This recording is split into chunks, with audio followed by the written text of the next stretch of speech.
Hi, this is Erin from BlossyB. Welcome to my channel. The plan for this video is to use the remaining 3 moulds from Resin Mold Box, the Quiet Moments November 2025 box. This is part 2 of this series. In part 1, which I'll link in the description box, I used eco casting powder to make items, and in this video I'm swapping to epoxy resin. This box of moulds has been such a treat.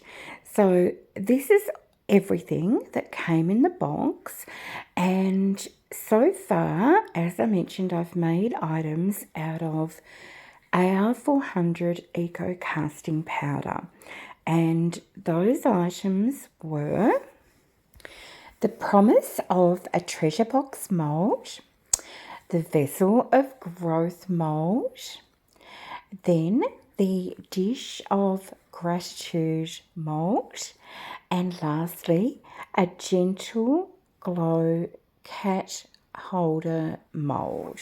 The first mould that I'm working on today is the Quiet Moments Box, a Moment in Bloom clock mould, and this is the first time I have ever used a clock mould.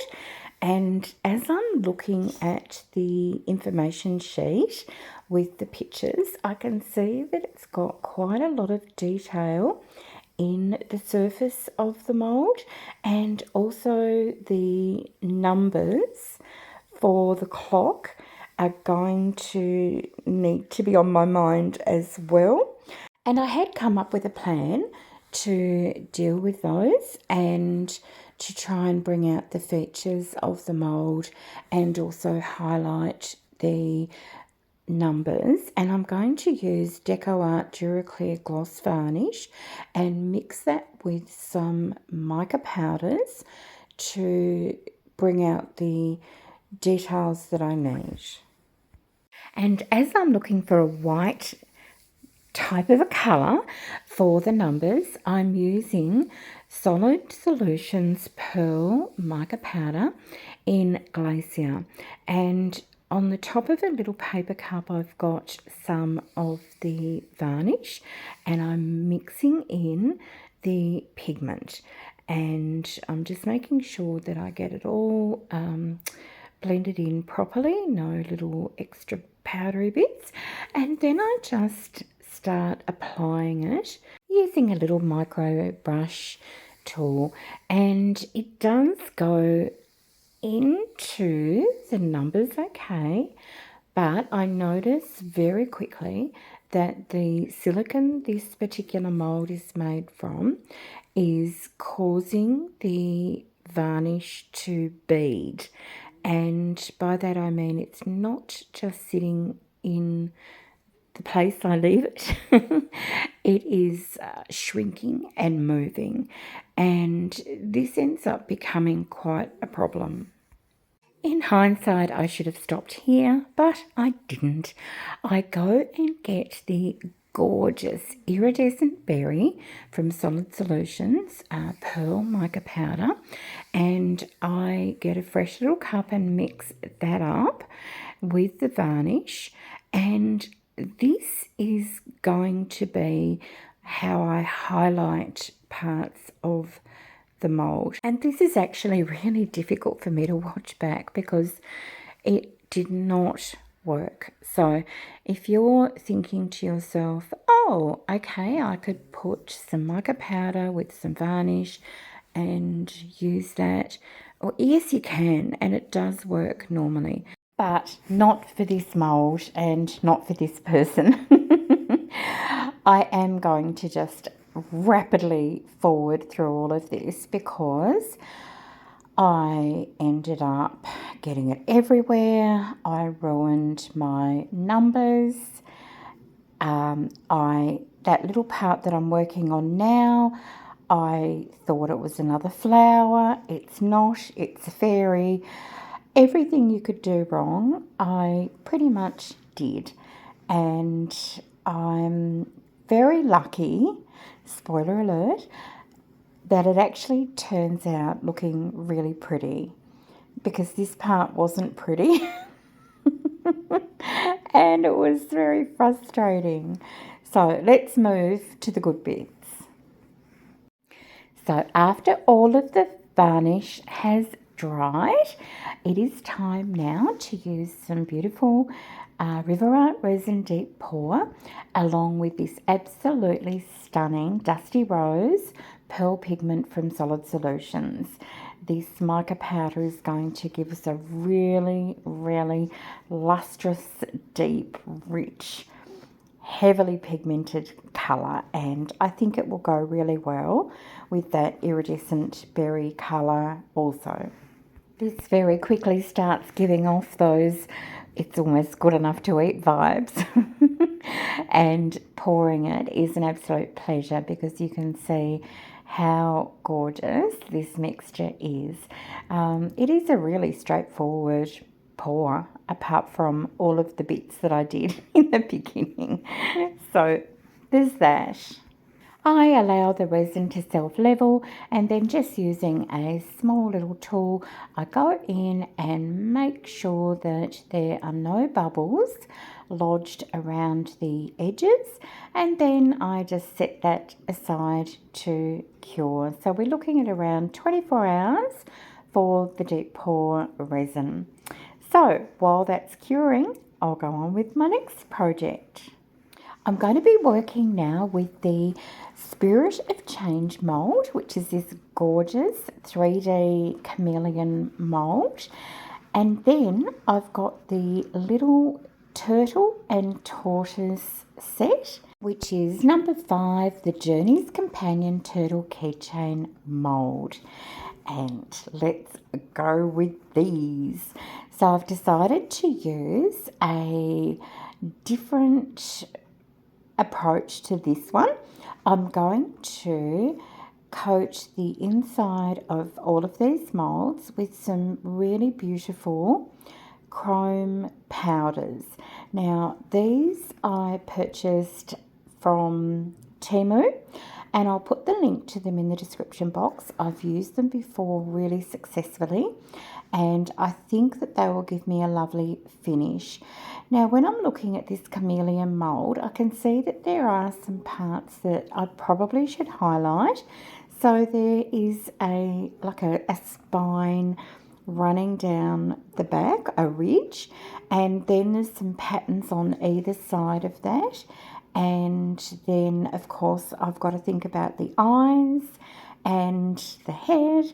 So I just go ahead and use whatever feels good at the time to decorate it. And I'm also going to do similar with the turtle and the tortoise, but I've got out some of these powders, which I think when I bought them they said that they were Aurora powders or a different type of a chrome or chameleon powder. And this is a lot of fun to do. It is extremely messy, and I'm still trying to clean up my mould days and days and days afterwards because the powders get onto the silicone if you're not extremely precise and careful, but it does give a really lovely effect. So I've got a couple of different colours happening here, and I really think they will work well together. Now I've got an exciting new product that I'm trialling today to use for the backing of these. So the new product is an amazingly dense, fairly matte black pigment powder, and it's from my favourite resin company, from River Resin. And I had been so excited to show you me mixing all this up, and when I went to find the footage, I don't know what's happened. I don't have it. Oh, anyway, this is the result. It is a beautiful, totally opaque black. What I'm doing right now looks very odd, but I'm adding in some glass pebbles.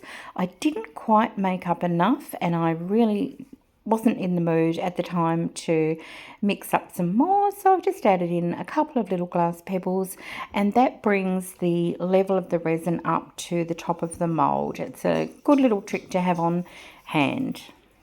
So about 24 hours later, it is time for demoulding. So first I'm going to demould the clock, and of course I'm very nervous about the finish on this when I take it out of the mould, because if you recall, this was the Varnish mica powder disaster, and also all the numbers that I'd done so carefully I'd ruined, so I really don't know what to expect. So it was a little bit tough getting out because it's got a little ledge on the mould there, but here we go. And it is not as bad as I thought it was going to be. That iridescent berry colour that I have used for the highlights has done a beautiful job. I've definitely discovered that that little piece down the bottom left is a fairy. I don't know why I didn't notice that before. I'm definitely going to have to go over the numbers again, but overall it's really pretty. That dusty rose is gorgeous. Okay, time to look at our turtle tortoise combo mould, and first one to be demoulded is our turtle, and I'm just in love. It is so shimmery and just so pretty, and I know these are meant to be keychain moulds, but I just think I want to sit them on my desk and look at them. And this is the tortoise, and again, just gorgeous. I'm loving that slightly metallic finish, very pretty. And yes, his little head is a little bit difficult to get out, but once he's out, he's beautiful. I did have the slightest little bit of overflow on here, and that very easily came off, though it was a very thin layer, and I could take that off very quickly and easily with a combination of a craft blade and a deburring tool. So time for our last demould, and this is our Chameleon. This is such a chunky 3D mould. He's really a big boy. And I wanted to be super careful with the legs and feet and the tail. So I did take my time and just making sure that I ease the silicone mould off. And oh my goodness. Hello, Chameleon. I'm in love with this mould. He is gorgeous. I'm so happy with the different combinations of the chrome powders. They've all blended together beautifully. He's got so much interest and so much going on. Very, very happy. Then I had to turn my attention back to the clock because I had to somehow try and fix it.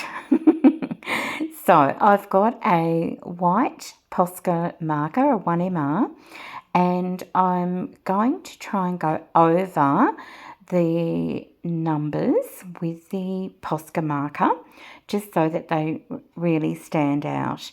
And as soon as I start, it's a similar issue, not as bad as straight onto the silicone, but for any of you who have tried to use markers to highlight numbers or letters and things like that on a mold, on a cast piece, it's not that simple. And to be honest, my preference would be for it not to have the numbers in there. I would rather put them on using some vinyl or something onto a little flat surface. But this is the mould, and I'm just trying to do the best I can with it. I then use a mulberry pink Posca pen and go around the edges and just trying to pick up that colour, highlighting again and hoping it all stands out. I did have a little flooding here, which is annoying.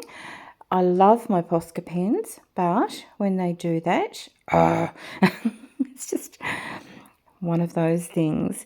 Now, I do also start working on the little fairy, and I wish I hadn't. I am not proud of this moment, but I decide that I'm going to colour in the fairy's wings, and then I'm going to do the skin, and I do it the brightest white you've ever seen, and it's just terrible.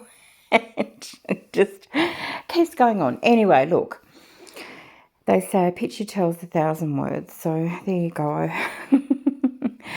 So I do decide eventually to try and rub most of that off and blend it back down again. And when I make this mould again, I will probably try, I think, leaving the fairy more plain. I'm not sure.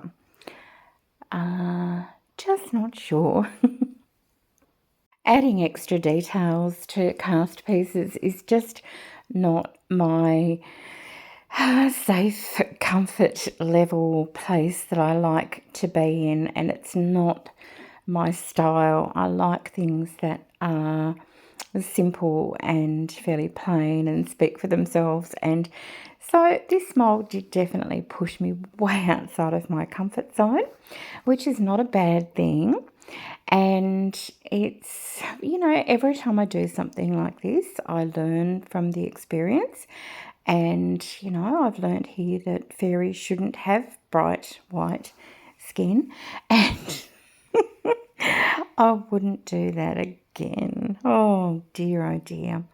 Anyway, now it's time to use a black Posca marker, and this is the 1MR, and I'm going to work on the Chameleon now, and I want to make sure I can highlight the little eyeballs, the tiny little pupils there, and I do just do a little line around the mouth area, but it doesn't really show up that much.